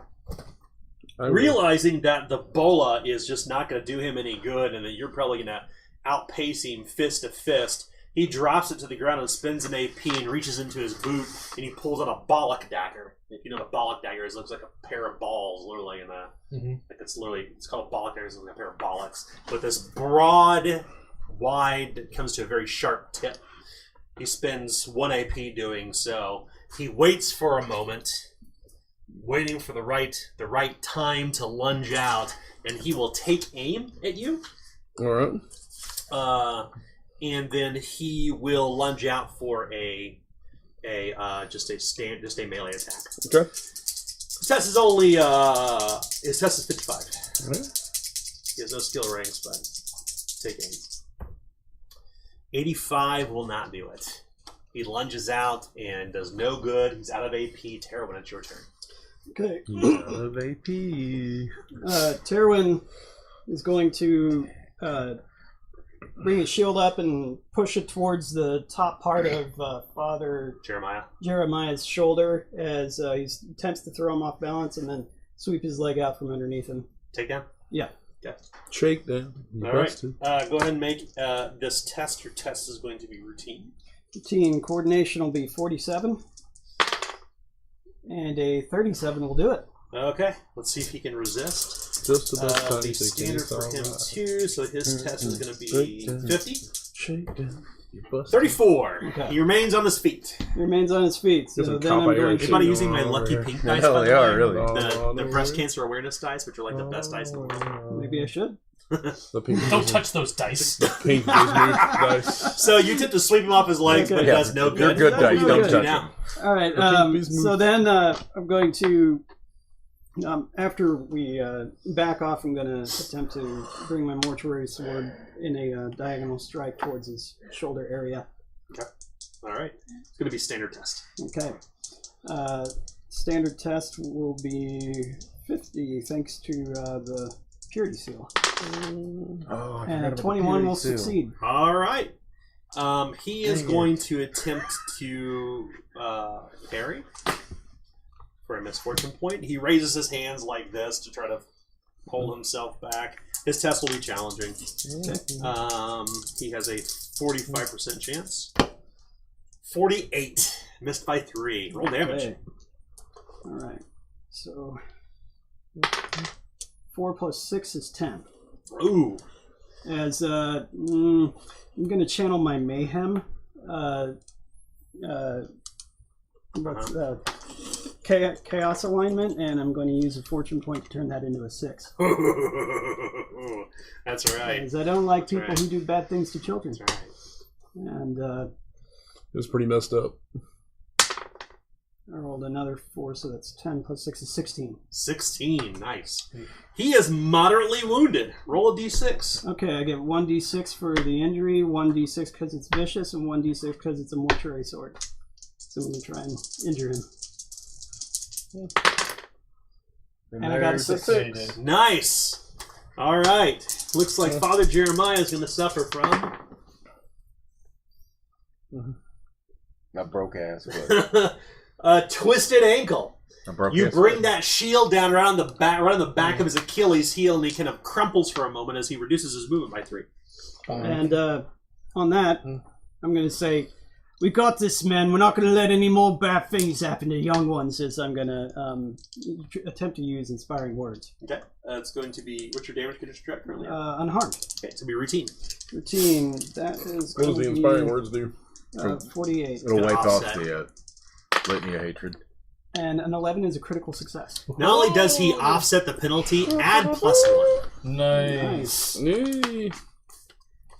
Dig it. Tier 1's leading the charge. Okay, it's Warren's turn. So he's attacked him. He just attacked him. I will. So Father Jeremiah and Nobody has any. Terwin are in the midst of a terrible fight. Nobody has any AP left on the other side. Okay. Well, I will I mean- attempt to. I'll swing my bull whip at him and try to catch him again. When in chokehold. Okay. So it's You a lunge out. It's challenging. challenging simple melee. 38. That is a critical success with an 01. Nice. You pull him in a chokehold. Roll 1d10, add your bribe bonus. 1d10. This against Father Jeremiah. He's also a Alright, good so that's a choker. 9. Oh no. 9 damage. 9 peril. 9 peril, yeah. Okay. He's ignoring 1 skill rank. 2 now. No. Father Jeremiah is ignoring 1. Yeah, Oh, there's you a did different Father one. Jeremiah. Different I'm one. sorry. Yeah, it's That's right. right. I didn't know that. So, Yeah, I thought you were still on your the turn is bootleg. over. I thought you were on the bootlegger. Banneker, what will you do?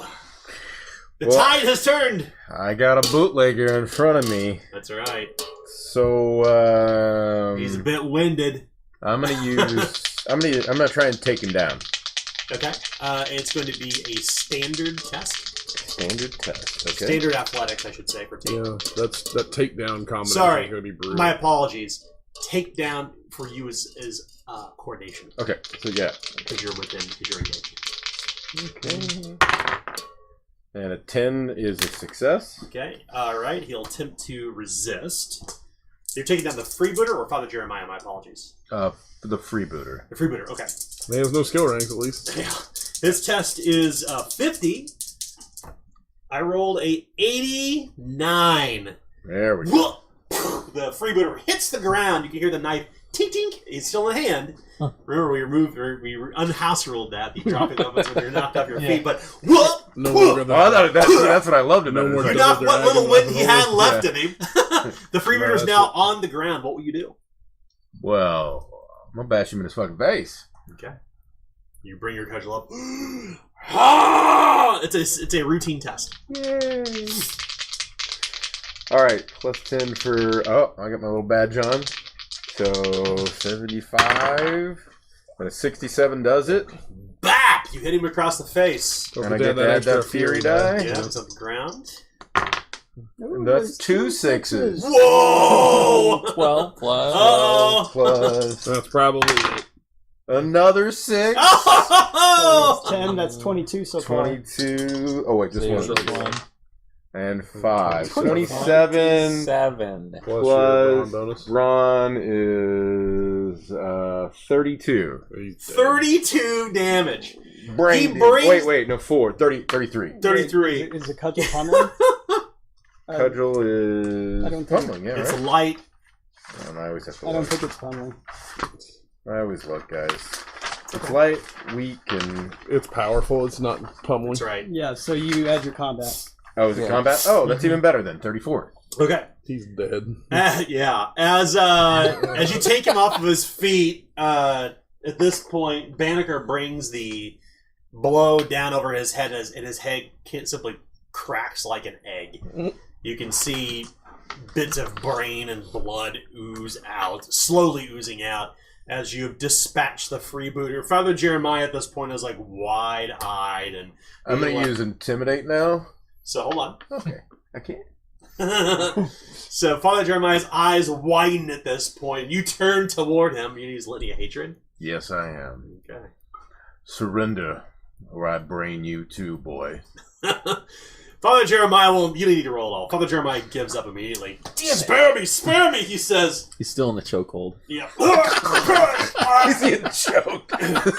At this point, when Father Jeremiah surrenders, he renders himself helpless. I was going to ask, when I Yes. got to my turn, can I charge and then subdue? So subdue's a special action. You don't attack with a subdue. Okay. You're simply intending your next attack as a subdue. Okay. Yep. Just You curious. say, back off, boys. That's right. So in other words, just quick timeout. Right. If you were to charge in subdue, you still need to spend an AP to make a melee attack. Yeah. Okay. Subdue merely means basically if you want to say I don't want to injure or kill this guy, you'd say I'm going to subdue you as a special action for 1 AP. I'm gonna subdue my attack. Okay, right. So I subdue 1 AP, my melee attack 1, so it's 2 AP, just like we discussed last week. Okay. So he drops to his knees, and he immediately surrenders, like without question. I'm gonna just keep my sword at his throat, and I'm gonna say, "Now, me man is gonna take his whip off of you." He nods. And you're gonna answer some questions. He says. I take the whip. I untangle him. Unentangle him. Okay. I want to charge. Well, not charge, really. I want to move past them. Okay. And since I have additional movement speed of being on Matthew, I want to see if I can get an eye on any of those carts. Are they just gone? So Like you just see. ride down further. Yeah, like you ride down slam further road. from Right. beneath 3 gas lamps, leaving others in your wake, and you don't see the carters anywhere. They're long gone. Maybe. Alright. Back. Good choice. Father Jeremiah is lying on the ground, and you loosen the whip, but he's kind of got his hands held above his head. You see his face lower into a grimace. This man was a wolf in sheep's clothing. He looks foreign to these friar's robes as you would, as Warren would look in prince's robes, or even as Banneker in Popper's clothing or Popper's rags. I mean, he is clearly like not. He is clearly not a friar by any means. So what you really doing? And remember, your life depends on this. He slowly nods. I paid the woman. Gave the woman Juliet's folly to make him look dead. We're gonna sell him down the Bastards River. So slavers. He nods, unblinking at this. So she's in on it. And where is she? As much as any drug-addled bitch would be, he says. Where is she? She's with the rest. Bet you can guess what my next question's going to be. I'm making my business to be guessing nothing. Where's the rest? Lovelock Bridge. Tyrion looks incredibly perplexed. What? Under it? That's where our ship and master is waiting. And they's waiting for you, isn't they? Well, I should hope so, he says, almost flatly. I got one question. You said you don't know who you're messing with. Who the fuck are you? It ain't me you gotta worry about. Oh, I asked you a question here, boy. I ride with the persistent viper. I don't know who the fuck that is, so take them gloves off. We peel the gloves off his hands, he holds them up. What do you do? Turn me into brigandine?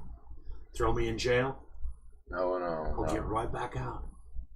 Oh, you really don't want to be saying that.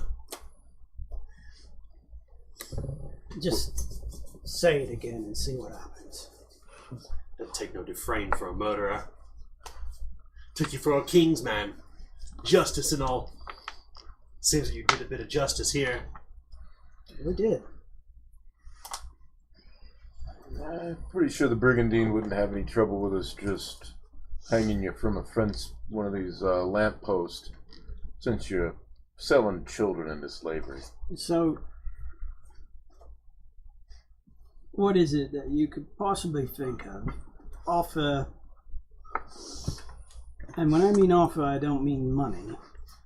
I mean as far as recompense for the things that you've done.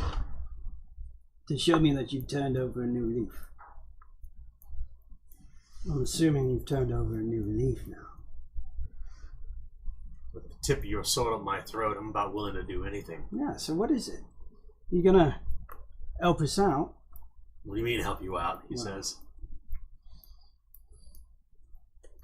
You're going to go and you're going to free those children. Like hell. How am I going to do that? You're going to tell them that you're going to let them all go. What are they going to do when Hob doesn't show up? You to prop him up on a stick, weaken at Bernie's? I don't think I understand what you're getting at. It's a play, fool. He's dead. You brained him. You see, get him issues with his hand. Oh. You can't pretend to being live. Well, you see, the thing is we could just take you down there with this sword at your throat, and you say, let them all go or they kill me. And the boys of the persistent viper like just to leave me behind. So, we know what we're getting into when we joined up with this group. So you're convincing me that you're useless. I'm telling you that you're not going to get what you want. You want to do the right thing. The only difference between me and you is that you got a badge. That's You right. think I haven't murdered people before? That's right. That's the only difference between me and you, and I kill him. I run my throat, my blade right through his throat. And corruption. Yeah. He, as Jeremiah doesn't have doesn't even have a moment to say anything as Terwin runs the sword through this man's throat. 9 corruption for literal murder. You drop the man soundlessly to the ground, and Terwin's sword is covered in blood. Father Jeremiah, if that was truly ever his name, is lying on the ground. You could see that its blood is kind of foaming and burbling where his new mouth is on his throat. And we will stop here for the night. 100 reward points. 100 reward murders.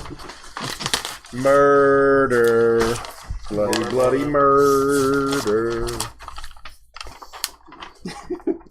Okay. It's a fun session. Yeah.